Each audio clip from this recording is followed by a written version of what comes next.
Hello, I'm Mike, And I'm Vic.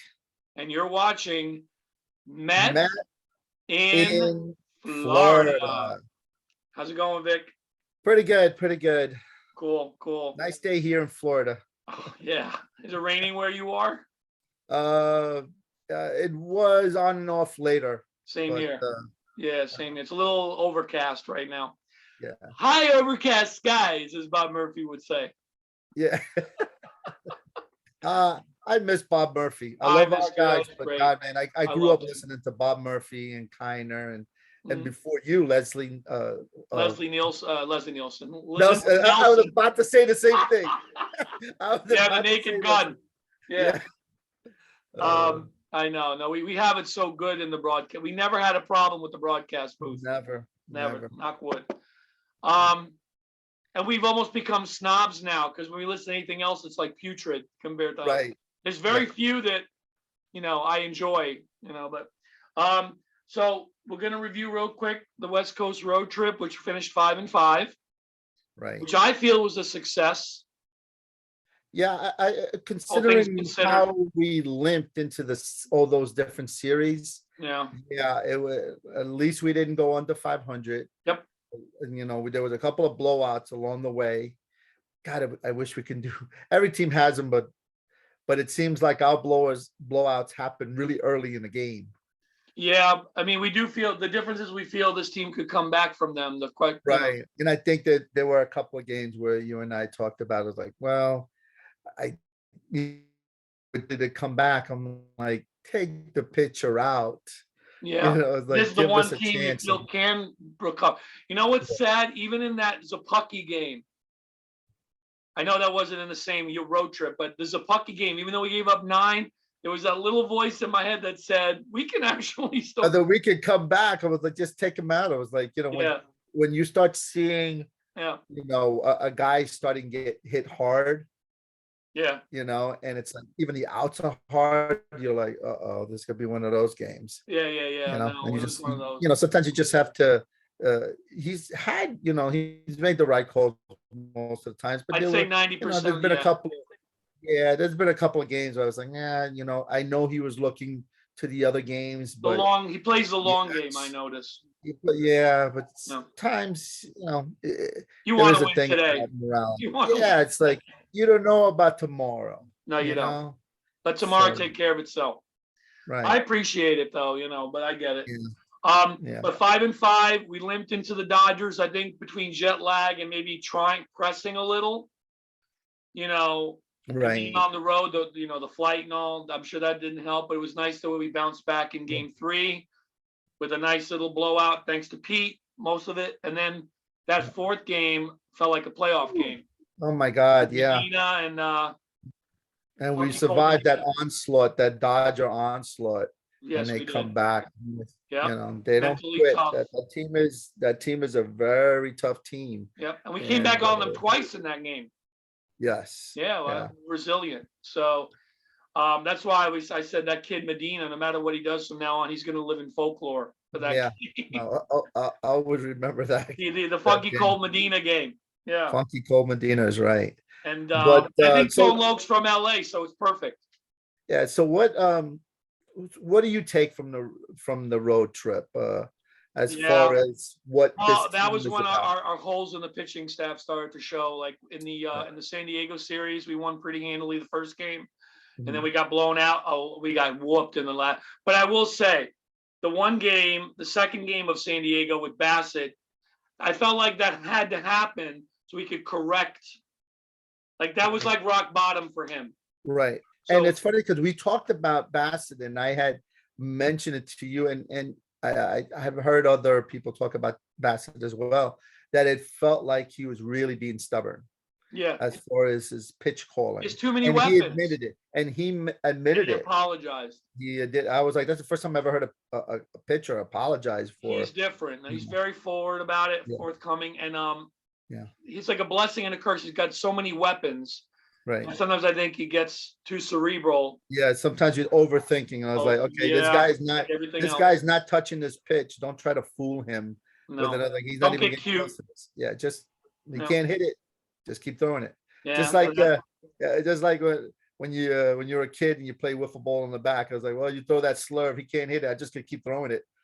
Yeah, right. You Until know, it's like Mo, right? He would throw the yeah, cutter. That's it. or like you can't hit it, you keep throwing it until they show Yeah, you prove to otherwise. me. It's Yeah, like those exactly. pitchers who I'm not like Oral Hershiser was like this. I think a few like Al Leiter, I think. Mhm. Some pitchers, I'm not gonna throw you a strike. Right, Until you show me you have a good eye that you can take the right. pitch. Well, So who was really good, non-Met, but who was really great about that was Greg Maddux. unbelievable. That guy could, he could literally put it like 1 inch off the edges. Yeah, have him it and swinging. I mean he was a different animal altogether. He was great. Him and Pedro were like the two. I mean Randy Johnson was great too, but him and Pedro were like special. They were just. But you said Maddox was like the master surgeon. He was so good. Maddux is like a person you wouldn't want to play darts again. No, no. It's Oh, pinpoint, boy. It's like, oh yeah, my God. playing chess. Mm. But like I said, overall, I was satisfied with it. Again, we would get those one games that we would lose that would be like a blowout, like we did with the Angels. We had that one game Right, in the middle. We tried to come back, but it was too late. But right. that's showing you the holes a little. Yeah, the hole is, it's showing you the holes that, well, the pitching, the starter depth is not as good as we thought.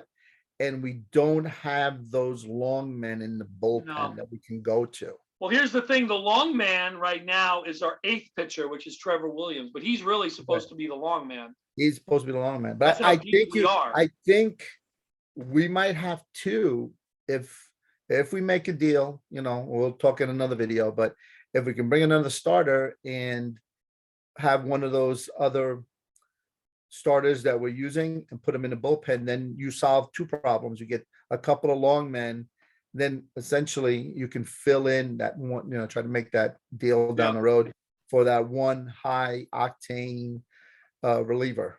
Yeah. You just kind of move around the pieces that we have. Yep. And they've shown that they're able to get good hitters out, even great hitters out. But it's kind of like you gotta really know when to use them. So true. And when not to use them. Yeah.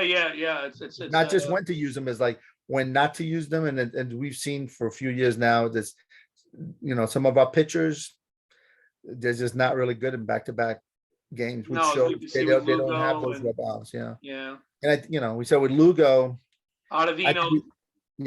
Ottavino, he's been great because we haven't used him every day. Right. And he's great against certain hitters. Yeah, with that. He can carve them out.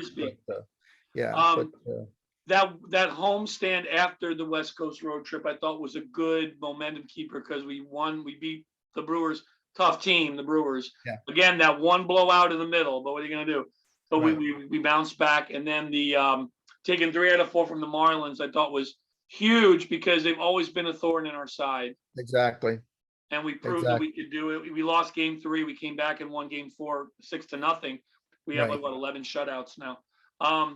So that was great. And that 6-0 game, we weren't even playing a great game. We just played blue ball and we won. Yeah.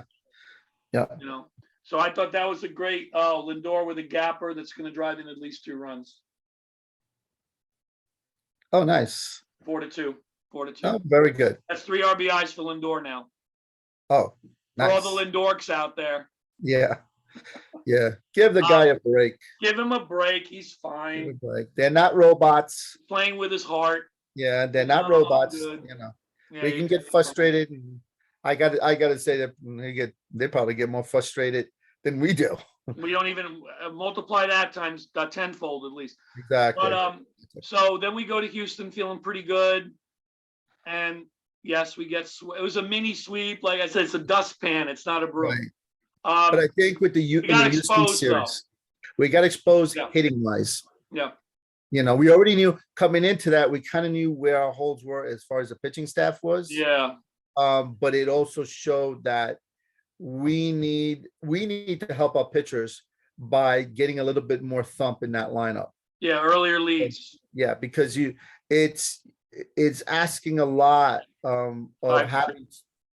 It's asking a lot to have our guys string 3 hits in a row all the time.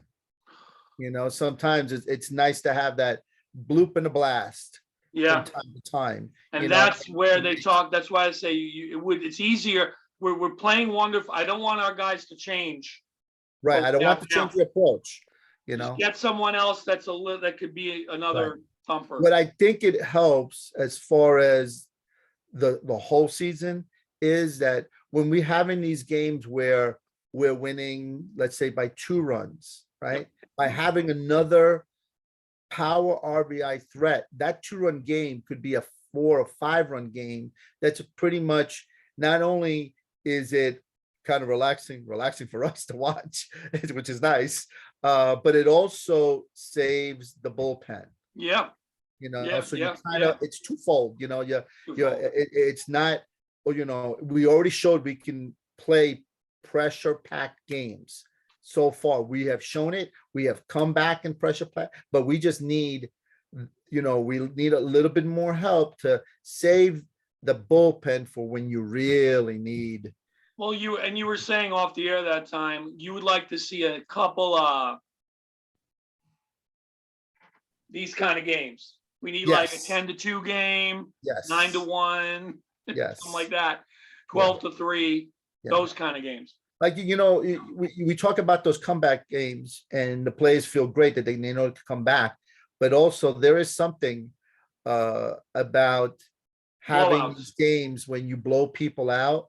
That's also in the back of your mind. The mental, especially, right, especially when they just come out of nowhere. When you just boom, and you're like, you didn't expect it. Like, wow, we have the potential to do that at any time. And it does a lot to your confidence, and that, not the arrogance, but the confidence, a little cockiness. That's good. Yeah. Well, that's why in that Giants series, when Zapucki gave up the 9 runs, even though we lost the night before with that heartbreaking 13-12 game, I said they could do it again. I'm thinking they could right the wrongs, but of course you can't expect it every day. But totally off of this. But you know how there's certain players in the game now. Acuna is one. Who else? Shortstop for the Padres. What's his name? Tatis. No, Tatis. Yes, I'm sorry, Tatis. Certain players who they get very animated and they'll do things that why they try to rub it in, right? Yes. I thought of one thing that nobody has done, right? Which you kind of seen, like in movies. You hit a home run, you put them to bed, you get the home plate, drop the mic. Yeah, right. You're like, drop the mic. Take the bat and go. Yeah, drop the haven't seen that, but bat drop. Like, hey, forget the flip, the drop. Yeah, just to do the drop. Just go. That's what they need to do. Just go and just go. Drop the mic. That's it. If we see that done, we're gonna have to have some copyright. We have this on evidence. Everybody, we came up with that. The bat drop. Yeah. The date and everything. Yeah, exactly. That's great. Yeah, no. But yeah, Houston did expose some weaknesses. And Houston. They're a good team, though. They're a very good team. And you have to be very careful of them because they got, many guys who can put it over the wall. Yes. So I was reading, by the way, speaking of trivia, I was blown away by this because I was not expecting the name, but a friend of mine texted a trivia question. Give me, I don't know if you heard already, the 3 highest slugging percentages of all time by left-handed hitters before the age of 25. Left-handed hitters before the age of 25. All time. So are you looking for a Matt there, or who's? No, just give me 3 all time. Give me at least 2 all time names.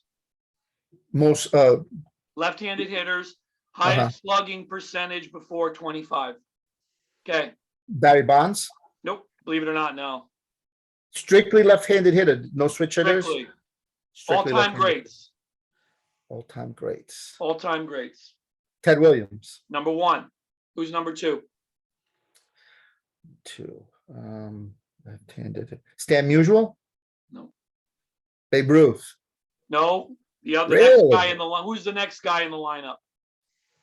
Lou Gehrig. Lou Gehrig. And you know who number 3 is? No, who's number 3? I was thinking current. Okay, it's got to be, if anybody, it's going to be one. So Ken Griffey. no, not Ken No. Griffey. It's Yordan Alvarez. Really? Wow. I was blown. I'm thinking if it's going to be anybody to current, it's going to be Soto, not him. Yeah, that's what I think. Soto. Too, Oh yeah. my God. Yeah. Wow. He's good. He's good. I mean, Yeah. That's a good team though. Yeah. But we showed that, we can pitch to them. Oh yeah. But We could have easily won that second game. But I think it's like, it comes again, like, we have to scare their pitchers. Yeah. We got to scare them, like, there's not just Pete who can put it over the wall. There's some other guys who can do the Capable of same that. thing. Yeah. Or at least driving it into the gaps like you were saying. Exactly. To scare them, because then that helps our pitchers. Yeah. Because if our pitchers are trying to be so perfect, Right. you make mistakes. They do. Yeah, no, you're right. Not trying to be free and easy and just trying to get but you're trying so hard. I think sometimes pitchers try so hard to stay away from their home run spot, their sweet spot. They inadvertently end up doing it. And it's so true. Yeah, I know. And like you said, it all comes down to, with the pitchers, throw what works for you. Yeah. Yeah. So, and by the way, speaking of spots, I'm gonna say it. I know I said it before, but the umpire that was kind of squeezing us the other day was the same one who ejected Syndergaard when he threw at Utley. Not the guy that said in the jackpot, the other guy, the guy that was behind the plate. But yeah, so maybe he doesn't like. Not for nothing, but how did Noah miss him? like Sean Estes missed Clemens. Oh, that was the worst. Like I remember that with Clemens, the whole stadium is like, come on. Even Clemens was like, just get it over with and hit me. At least Estes hit a home run off, but Estes hit a home run off of him later. That was funny. He did. It was funny, but I know you'd rather him get drilled. I know. I'd rather him get drilled bad. I know. Yeah, well. For me, Clemens will always be a villain. Oh, he's number one. Always. Because he's above and beyond. Yeah. And I was at the Guillermo Mota game when they had that brawl at spring training. Oh, yeah, with Piazza. That's right. If you ever find a video of that. I've seen it. You seen me? Yeah. You saw me? Yeah, you did tell me about it. Row, I stood up. I was grabbing the net. Go get him. Yeah. Get him. I remember that. I remember that. Because remember the year before there was a history there, I remember there was in '87 there was a fight between Boston and Mets when Strawberry got hit. Yep. By Nipper. Nipper, right? Was it was it '87? Yeah. Was that Houston? It was '86 with Houston, wasn't it? No, Nipper. Nipper, not Nepper. Nipper, not right? Nipper from Boston. Yeah, he was the one who gave up that home run to Darryl in Game 7. Yeah, and Darryl took his time going around. The following year in spring training, Darryl got hit, and then there was a fight. And then there was the one with Dwight Gooden and Dickie Thon. Yeah. Yeah. So that was another one, and hey, that's a topic right there. Greatest fights we've ever seen in. Yeah. Of course, Ray Knight with Eric Davis, and you can go back to Pete Rose and Bud Harrelson, but that was. But going back to before we get off topic. Oh, and of course, Greg Jeffries, Roger McDowell. That was fun. Yeah, that was some way to finish the season. But that segues into this past series with that kid Siri. Right. Staring at the home run and the whole thing with Escobar and how they apologize. So that's going to be interesting to see what happens on our turf next week. Well, I think, a lot of people do say, oh, the Mets have to retaliate. And it's a lot easier to retaliate when you're not the walking wounded. You can't afford to have somebody you got to be smart. Suspended for 2 days just to get that, and then you end up losing a couple of games because you don't have that hitter. Unless you just do like a little chin music. It's like this team is really the the sum of all parts. The kind of sum go- is greater than, the whole is greater than the Yeah. sum of the parts. Yeah, because you have other teams that they got individual players that are unbelievable. Yeah. You But know, we're but not then even there's on all teams- cylinders yet. Yeah, we're not on all cylinders. You got to look at it that way. Even look at the Yankees. I mean, they're with Judge. Judge is on like he's He's it's on fire. ridiculous right Stan's now. great when he's healthy. Yeah, yeah. But then it's like those guys, they stand out, and As for them this individuals. year, they just they're putting it all together at this point. Anything, but Now they for are. the most part, they've been pretty much injury free. They have. They haven't And sustained anything yet. and not to get into the Yankees too much, because I know they're on the other side, but a lot They're of the talk now. other team in New York. There's the other team in New York, right? Yeah, that I always love that sarcastic, that Yeah. Oh, the not big the other brother. team. Yeah, Yeah. all the big. Oh God, Not a joke. jeez. But a lot of comparisons now to the '98 team, and because they're like lock and step with them right now, record wise. But my feeling is what it comes down to. Like this team, no one expected them to do what they're doing, right? Right. The '98 team, you knew that they were destined to go all the way because of who they had. They had such a balanced lineup. They either had Hall of Famers or borderline Hall of Famers. This Right. team, you got Judge, Right. you got Stan, but he can't stay healthy. You got Garrett Cole. After that, who do you got? Yeah. It's such a different makeup, so it's hard to tell. We don't know yet about this team. This team could be like a one and done, like the Mariners. Could be. You don't Could be. know. I mean, that's not our team, but we're they're- not supposed to be they're- talking I about that. mean, But it's just that '98 team was so good. Right. We don't know about this team yet, but that's something Yeah. interesting too. Yeah. Well, I mean, we'll see how we match up against them. I just Like I hope, said, I'm not afraid of them. Bring them on. I'm ready. I hope we have the reinforcements when we By go up then. against them. Yeah, we know, play them at the end of next that's month. yeah. I just want get the other hitter in here, and Yep. you know We got a month. But, Let's see what happens. A lot can but happen as- in a month. right. But as we talked about the West Coast playing, the Dodgers, the Padres, and the Angels, the one thing that was consistent was I felt like that disparity with the firepower. You can feel it. Oh Yeah, yeah. like all those teams just got more power than us. That Yeah. doesn't make them better, No. but it's nice to have that little extra in your arsenal. that Yeah, it's we can right. beat you. We can't that just like home run hitting teams are like, well, as long as you keep them from hitting home runs, you're gonna beat them. The same thing goes with playing small ball. Well, if you keep them in the park and you keep them in there, you're gonna beat them. We got to have a little bit more diversity in Yeah. our attack, and I think that's my point.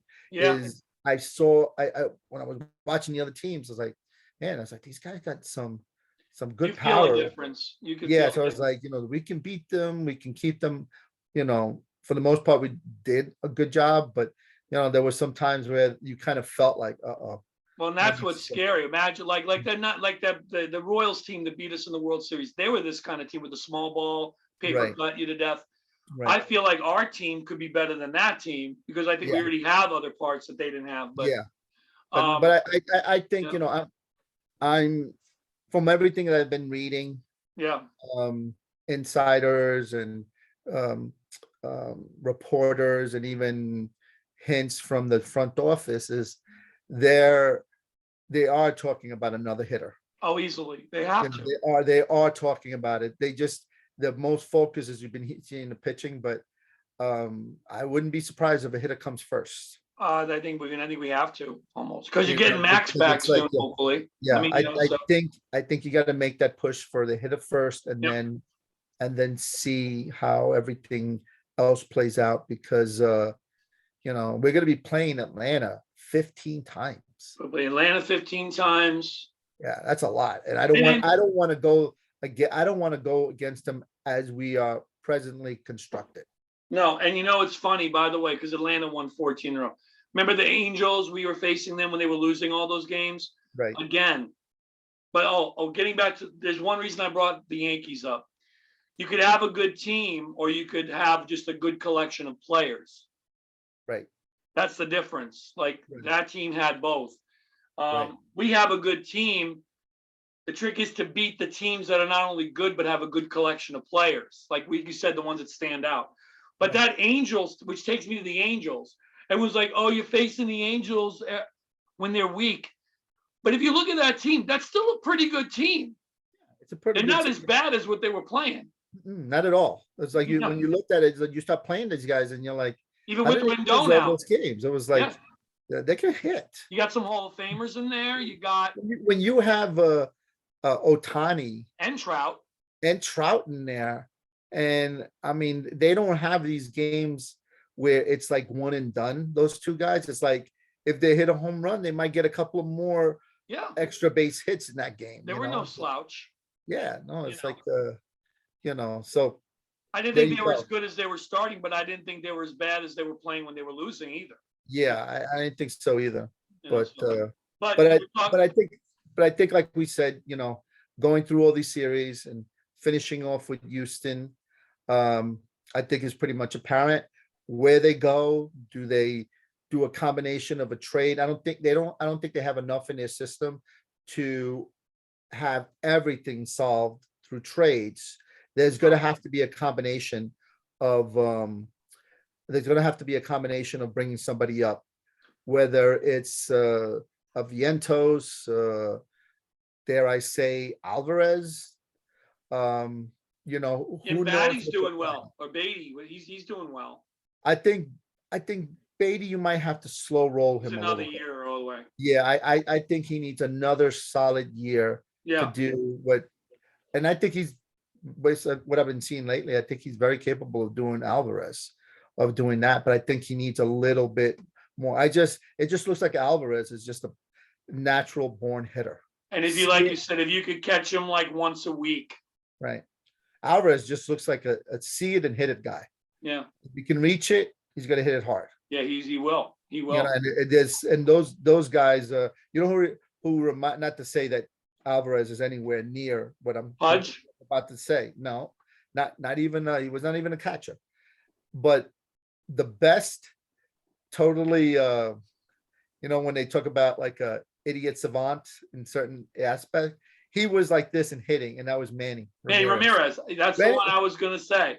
The first at bat in spring training, this guy would be hitting bombs. I'm like, Yeah, it's like he didn't have to think. He just right. That was to part of see it. it, hit it. You know, right. You know? And that's what kind of, not to say that I don't want to put it out there like, oh, he's going to be, no, I'm not saying that. I'm just saying that he seems to be like one of those see it and hit it kind of guys. Yeah, just keep it simple. Yeah, keep it simple, not overthinking. Yeah. It looks like he has gotten over that hump that they were pretty much attacking his weakness, and he was striking out a lot. He went through a period. He was striking. I was like, what happened? And then all of a sudden it started to really taper off. Yeah, and exactly. So well, with all that and what we now know, especially from Houston, what we need to do, not to take anything away from Houston, but we now have a really good idea of what we need to do. Right. We're going to be discussing that in our next video. Yes. Right. So we're going to get into further detail with that. So on 3, 1, 2, 3, let's go Mets. And don't forget to subscribe and click that like and subscribe. There you and go. We're going to do more of these. All right, Vic, I'll talk to you soon. I'll talk to you. Thanks. Take care. Yep. Bye-bye, you too.